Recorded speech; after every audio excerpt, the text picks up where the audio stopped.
Hello students, आप देख रहे हैं पैरेबल एजुकेशन और मैं हूं दीपक यादव। चलिए आज इस वीडियो में हम लोग क्लास 9 मैथ का जो कि पहला चैप्टर है संख्या पद्धति, आज इसके परिचय के बारे में पढ़ेंगे। चलिए यहाँ पे देखते हैं मैं जो कि पहले से ही लिख दिया हूँ यहाँ पे ताकि समय कम लगे। चलिए देखते हैं पहला क्या है, प्राकृतिक संख्या। प्राकृतिक संख्याएं होती क्या, वे संख्याएं जो वस्तुओं की गिनती करने में प्रयुक्त की जाती है, प्राकृतिक संख्याएं कहलाती हैं। अब हम लोग गिनती कहाँ शुरू करते हैं, इसे देखो कैपिटल एन से प्रदर्शित करते हैं तो एन इक्वल टू हो जाएगा, गिनती शुरू होती है एक से, हो जाएगा 1 2 3 4 और ऐसे आगे बढ़ते रहेंगे और ये जाएगा, इसका कोई अंत नहीं होता, तो इसलिए हो जाएगा लास्ट में इनफाइनाइट। अगर कोई पूछेगा बताओ सबसे छोटी प्राकृतिक संख्या क्या होती है, क्या बताएंगे एक। सबसे बड़ी प्राकृतिक संख्या क्या होती है वो पता ही नहीं, क्या बताएंगे इनफाइनाइट या अनंत। चलिए उसके बाद है सेकंड पूर्ण संख्याएं, जिसे बोलते हैं होल नंबर्स। पूर्ण संख्या होती क्या है, यदि प्राकृतिक संख्याओं के साथ शून्य को भी सम्मिलित कर लिया जाए तो वे पूर्ण संख्याएं कहलाती हैं। अब आप देख रहे हैं प्राकृतिक संख्या क्या होती है, एक शुरू होती है। इसमें कहा यदि प्राकृतिक संख्याओं में शून्य को भी शामिल कर लिया क्या कहलाता है, पूर्ण संख्या। यहाँ पे पूर्ण संख्याओं को हम किससे लिखते हैं, यहाँ देखिए कैपिटल डब्ल्यू से, यहाँ पर कैपिटल डब्ल्यू इक्वल टू हो जाएगा। अब इसमें हमें अगर जीरो को शामिल करने क्या कहलाएगा, पूर्ण संख्या। आगे हो जाएगा 0 1 2 3 4 ऐसे चलता रहेगा और लास्ट तक जाएगा, हो जाएगा इनफाइनाइट। हो जाएगा सबसे छोटी पूर्ण संख्या क्या होती है 0 और सबसे बड़ी पूर्ण संख्या क्या होती है इनफाइनाइट। चलिए अगला है पूर्णांक, जो कि है इंटीजर्स। इंटीजर्स क्या होता है, अब इसे हम कई तरीके से बता सकते हैं। जैसे यहाँ पे है पूर्ण संख्या, यदि पूर्ण संख्याओं में ऋणात्मक संख्याओं को भी शामिल कर लिया जाए क्या कहलाएगा, पूर्णांक। या तो आप ऐसे भी बता सकते हैं कि संख्या रेखा सबको पता होगा, संख्या रेखा पर दाहिने साइड में प्लस वाली संख्या है, बाई साइड में माइनस वाली संख्या और बीच में 0 होता है, वही क्या कहलाता है, पूर्णांक। जो पूर्णांक होता है, या तो ऐसे बोल सकते हैं पूर्ण संख्याओं में ऋणात्मक संख्याओं को भी शामिल कर लिया क्या कहलाएगा, पूर्णांक। देखिए यहाँ हो जाएगा, बीच में होता 0, दाहिनी साइड में प्लस वाली संख्या है 1 2 3 4 ऐसे लास्ट में हो जाएगा इनफाइनाइट। आगे प्लस लगा सकते हैं, नहीं लगाएंगे तभी कोई दिक्कत नहीं। बाएं साइड में आएगा माइनस वाली संख्या हो जाएगा -1 -2 -3 और इधर हो जाएगा डॉट डॉट करके माइनस में इनफाइनाइट। अब पूर्णांक जो होते हैं, पूर्णांक होते हैं दो प्रकार के, एक होता है धनात्मक पूर्णांक, दूसरा होता है ऋणात्मक पूर्णांक। धनात्मक पूर्णांक क्या होता है, वे संख्याएं जो धनात्मक होती है धनात्मक पूर्णांक कहलाता है। दूसरा क्या है कि ऋणात्मक पूर्णांक, वे संख्याएं जो ऋणात्मक होती हैं वे ऋणात्मक पूर्णांक कहलाते हैं। अगर कोई पूछेगा कि धनात्मक पूर्णांक क्या होता है, क्या बताओगे, 1 2 3 4 5 6 यही सब क्या है, धनात्मक पूर्णांक। ऋणात्मक पूर्णांक क्या होता है, -1 -2 -3 -4, ये सब क्या कहलाएंगे, ऋणात्मक पूर्णांक। और 0 जो है ये न तो धनात्मक होता है न ही ऋणात्मक होता है। चलिए आगे चलते हैं।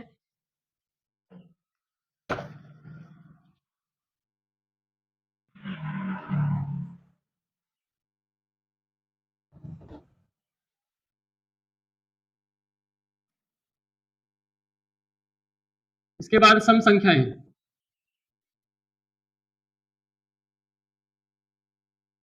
Even numbers.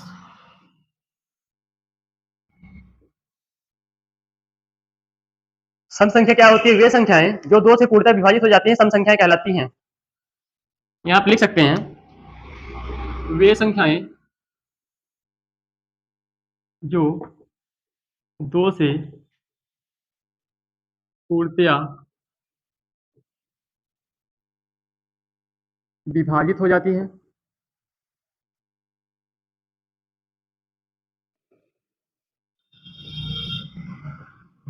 सम संख्याएं कहलाती हैं।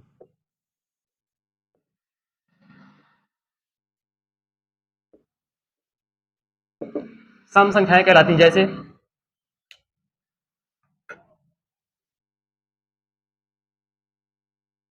2 4 6 8 10 12, ये आगे ऐसे बढ़ता रहेगा, 8 8 10 2 4 6 8 10 12 ऐसे आगे चलता रहेगा, दो दो के गैप पे। वे संख्याएं जो 2 से पूर्णतः विभाजित हो जाती हैं, सम संख्याएं कहलाती हैं। या तो अगर हमें चेक करना होगा कि सम है विषम है, तो एक चीज याद रख सकते हैं, जिस संख्या के इकाई का अंक या तो 0 हो, 2 4 6 8, अगर इनमें से कोई भी इकाई अंक रहेगा तो वो संख्या क्या कहलाएगी, सम संख्या। इसमें से अगर कोई भी संख्या, अगर इसमें से कोई भी इकाई अंक पे आएगा क्या कहलाएगा, सम संख्या। चलिए आगे चलते हैं, विषम संख्याएं।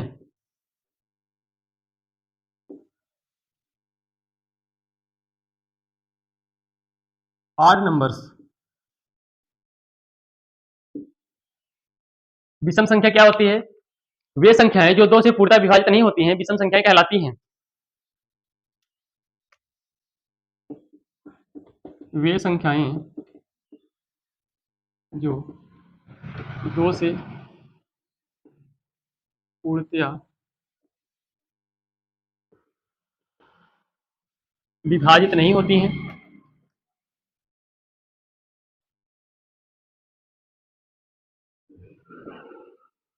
विषम संख्याएं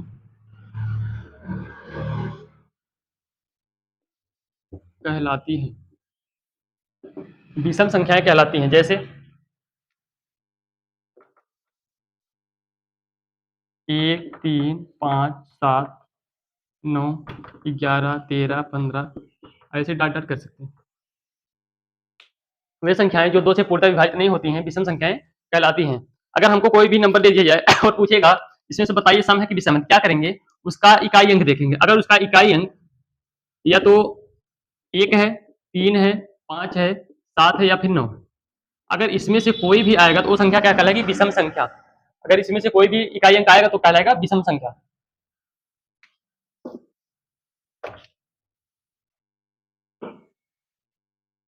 परिमेय संख्याएं इसे बोलते हैं रेशनल नंबर। Rational numbers.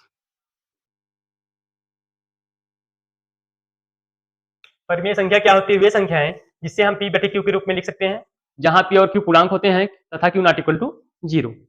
चलिए यहाँ पे वे संख्याएं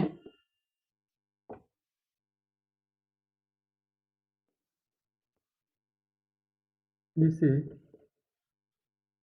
p बट्टे q के रूप में लिखा जा सकता है,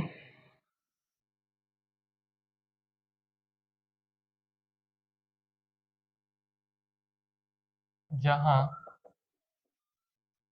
p और q पूर्णांक होते हैं, पूर्णांक हैं तथा q नॉट इक्वल टू 0। वे परिमेय संख्याएं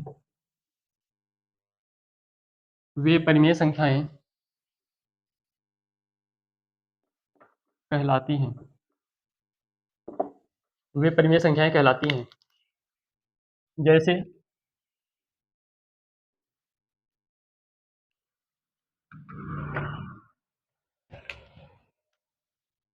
2/3, 1/5 या फिर -3/4, -5/-6। ये संख्याएं माइनस में भी हो सकती है, प्लस में भी हो सकती है, क्योंकि यहाँ पे क्या है, पी और क्यू क्या होते हैं? पूर्णांक। पूर्णांक तो धनात्मक भी होता है, ऋणात्मक भी होता है, कुछ भी ले सकते हैं। यहाँ पे जो भी नंबर रहेगा जिसे हम p बटे क्यू के रूप में लिख सकते हैं, वो क्या कहलाएगा? पूर्णांक। और हमें एक कंडीशन याद रखना, क्यू नॉट इक्वल टू होता 0, क्यू का मान 0 नहीं होना चाहिए। चलिए यहाँ पे आगे आप लिख सकते हैं जो भी मन करे अपने मन से। उसके बाद है इसके आगे अपरिमेय संख्याएं।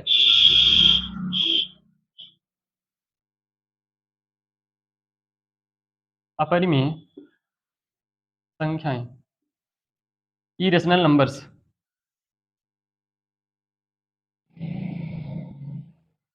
Irrational numbers. अपरिमेय संख्या क्या होती है? वे संख्याएं जिसे हम p बटे q के रूप में नहीं लिख सकते हैं, और बाकी सब कुछ वही रहेगा, जहां p और q पूर्णांक है तथा q नॉट इक्वल टू 0। चलिए यहाँ हो जाएगा वे संख्याएं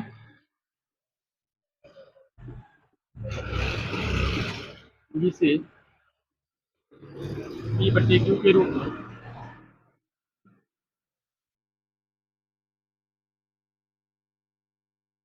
नहीं लिखा जा सकता है,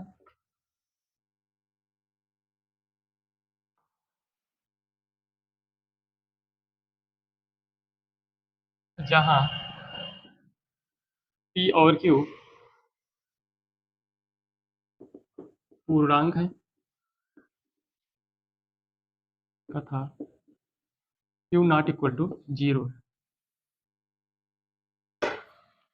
वे अपरिमेय संख्याएं कहलाती हैं। वे अपरिमेय संख्याएं कहलाती हैं।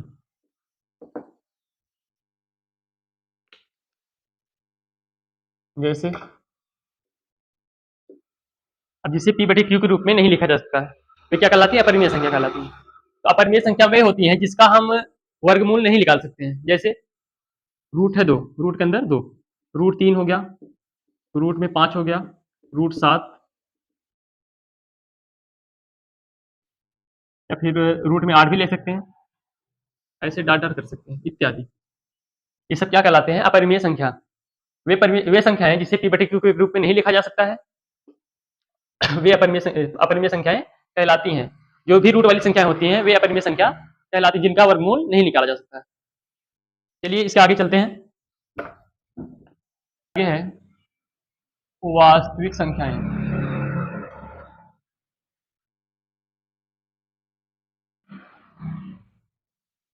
Real numbers.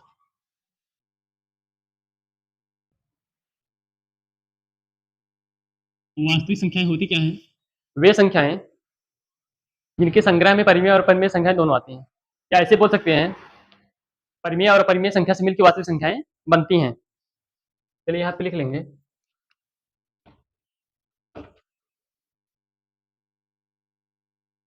परिमेय तथा अपरिमेय।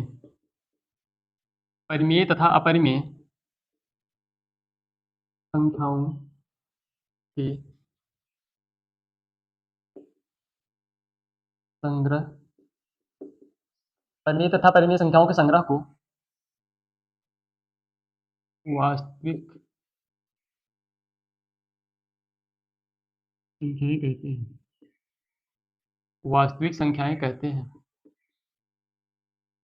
या ऐसे बोल सकते हैं, परिमेय तथा अपरिमेय संख्याओं से मिलकर क्या बनती है? वास्तविक संख्याएं। जैसे परिमेय और अपरिमेय सब साथ में आएगा तो यहाँ पे हो जाएगा। जैसे यहाँ पे है 2/3, रूट में है 5, या फिर 4/7, रूट 6 इत्यादि। ये सब क्या कहलाएंगे? वास्तविक संख्या, जिसमें परिमेय भी आ जाएगा, अपरिमेय भी आ जाएगा। सब मिलकर क्या कहलाते हैं? वास्तविक संख्याएं। परिमेय और अपरिमेय संख्याओं के संग्रह को वास्तविक संख्याएं कहते हैं। इसके बाद हमें पढ़ना है अभाज्य संख्याएं। अभाज्य संख्याएं।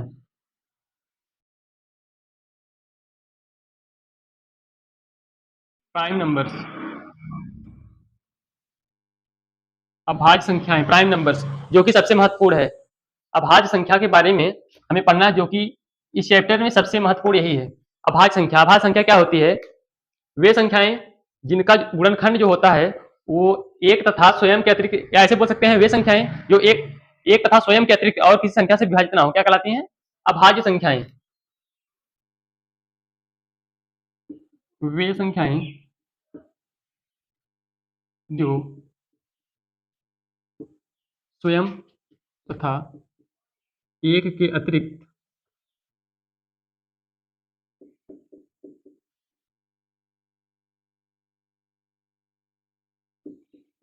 किसी और संख्या से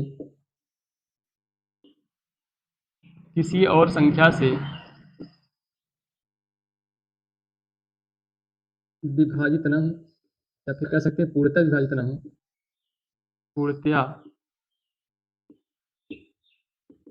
विभाजित न हो, वे अभाज्य संख्याएं कहलाती हैं।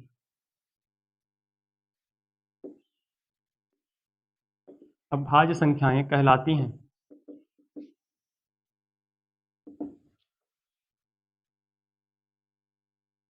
जैसे वे संख्याएं जो स्वयं तथा एक के अतिरिक्त और किसी भी संख्या से विभाजित न हो, मतलब न कटे। जैसे कोई भी संख्या ले लो जिसका गुणनखंड जो है या तो वो खुद से कटे या तो एक से कटे, उसके अलावा और किसी संख्या से न कटे। जैसे यहाँ हो जाएगा, सबसे छोटी अभाज्य संख्या होती है 2, उसके बाद 3, 5, 7। फिर यहाँ पे देखो 9 नहीं लेना, क्योंकि 9 क्या होती है? विषम संख्या होती है, लेकिन उसका 9 का गुणनखंड भी हो सकता है, इसलिए 9 नहीं लेना है। 10 भी नहीं होगा, हो जाएगा 11, 13, उसके बाद आएगा 17, 19, 23, ऐसे आगे बढ़ते रहेंगे। ऐसी संख्या जो स्वयं तथा एक के अलावा किसी संख्या से विभाजित ना हो, क्या कहलाती है? अभाज्य संख्या। और यहाँ पे एक चीज याद रखना है एक जो होता है उसका कोई भी गुणनखंड नहीं होता है ना, तो इसलिए वो अभाज्य संख्या नहीं होगा। एक ना तो भाज्य होता है और ना ही अभाज्य होता है, ये याद रखना है। एक नहीं होगा। यहाँ से सबसे छोटी अभाज्य संख्या क्या होती है? 2। उसके बाद है भाज्य संख्याएं।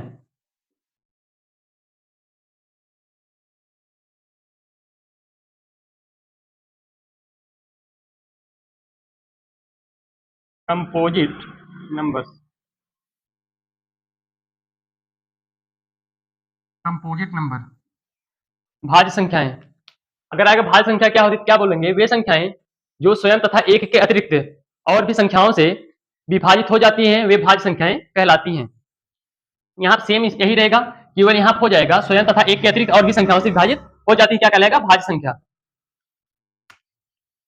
वे संख्याएं जो स्वयं तथा एक के अतिरिक्त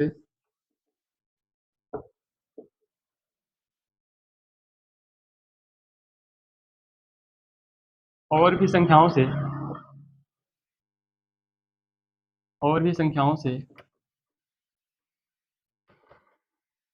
विभाजित हो जाती हैं। यहाँ आप कर सकते हैं, और भी संख्याओं से पूर्णतः विभाजित हो जाती हैं।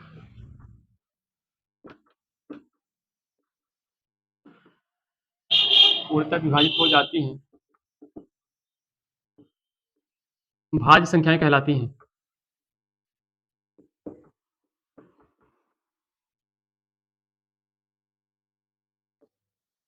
भाज्य संख्याएं कहलाती हैं। जैसे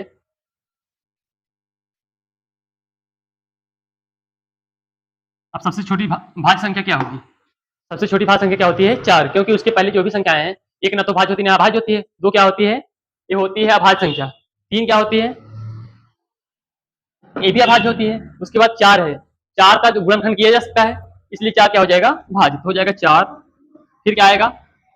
5 होगा नहीं, हो जाएगा 6, क्योंकि इसका भी गुणनखंड किया जा सकता है। उसके बाद 8, 9, 10, 12, 14, 15, टाटा से कर सकते हैं। मतलब कि जिसका गुणनखंड किया जा सकता है, जो संख्याएं स्वयं तथा एक के अलावा और भी संख्याओं से कट जाती हैं, वे क्या कहलाती हैं? भाज्य संख्याएं। चलिए इसके बाद आगे चलते हैं। चलिए इसके बाद है सह अभाज्य संख्याएं।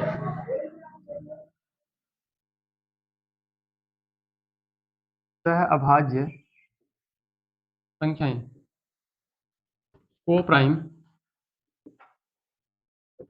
नंबर्स। सह अभाज्य संख्याएं क्या होती हैं? वे 2 या 2 से अधिक संख्याएं जिनमें कोई उभयनिष्ठ गुणनखंड ना हो, वो क्या कहलाते हैं? सह अभाज्य संख्याएं। या फिर ऐसे बोल सकते हैं, वे 2 या 2 से अधिक संख्याएं जिसका HCF 1 होता है। HCF मतलब मासा, ठीक ना? जिसका मासा 1 होता है, वो क्या कहलाता है? सह अभाज्य संख्याएं। तो दोनों अगर लिखना चाहें दोनों लिख सकते हैं, नहीं तो कोई भी एक यहाँ पे लिख सकते हैं। वे 2 या 2 से अधिक संख्याएं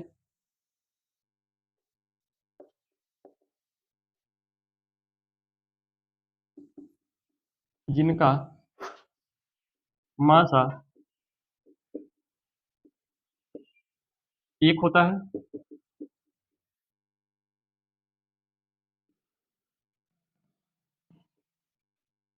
सह अभाज्य संख्याएं कहलाती हैं।